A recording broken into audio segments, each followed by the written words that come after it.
Some of you may or may not know, but there are literally dozens of monsters in the Godzilla universe, from whatever the hell this is to Manila, also known as Baby Godzilla. Aww. There is one titan that reigns supreme in my heart, and that's the king himself, Kong. In this video, I'm gonna make the case for Kong and why I think he's the best of the best. Keep in mind this video will have spoilers for the 4 Monsterverse films, including Godzilla vs. Kong, so make sure to eject if you haven't seen them yet. First off, let me explain the difference between Kaiju, Muto, and Titan, 3 words flung around a lot in the Monsterverse. Kaiju is the Japanese word for monster, so Kong technically classifies as that even though he's a sweetheart. In a tweet from the official Godzilla Twitter account back in April of 2020, they explain that Mutos are basically titans that haven't been classified yet. They state that once Monarch comes up with a name for one, they no longer become known as a massive, unidentified terrestrial organism. What separates Kong from the other kaiju is his humanity, and a lot of this boils down to him being a primate and our ability to connect with him on a deeper emotional level.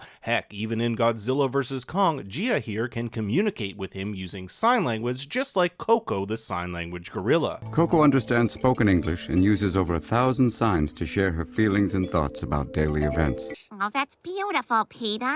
She's taking care of that kitten like it's her own. Yep, I knew eventually she'd stop tearing him in half. This gives Kong a significant advantage in his ability to emote and for us to connect. We can actually see the sadness in his face at times as opposed to creatures like Godzilla. Empathy is arguably the writer's greatest tool when it comes to making us care about people or creatures, something that is achieved to varying degrees in both Kong Skull Island and Godzilla vs. Kong. It isn't until about 3/4 of the way through Kong Skull Island that we learn about Kong's dead parents. Up until this point, he's just been an angry, helicopter-bashing monster, but we learn more about his humanity, that he is this abandoned protector. I think Godzilla vs. Kong does a better job at establishing this empathy as it occurs in Kong's very first scene. Here we discover that Kong is being held captive, and it's even doubly sad when we learn Kong can't comprehend it's being done for his own protection. In the first 2 minutes of Godzilla vs. Kong, I cared more about Kong than I ever have about Godzilla.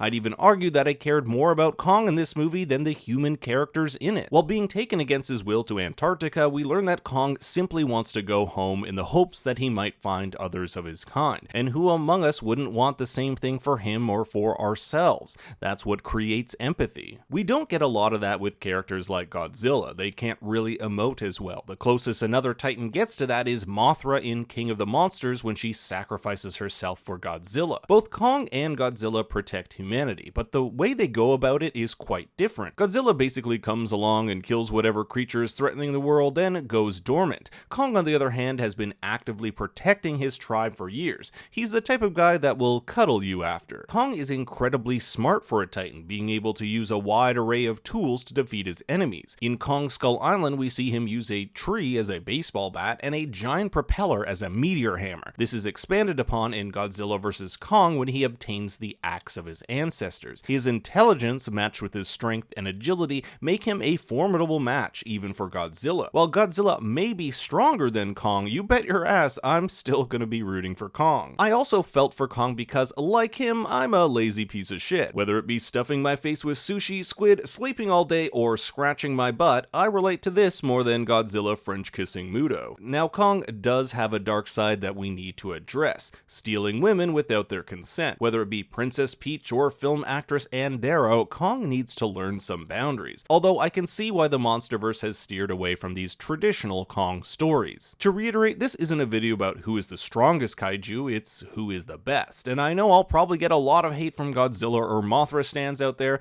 but I want to hear your favorite kaiju and what you thought about Godzilla vs. Kong in the comments below. Thanks for watching, everyone, and for more bad takes, you can follow me on Twitter and Instagram at ThinkStoryYT. Until next time, remember, Daddy loves you very much.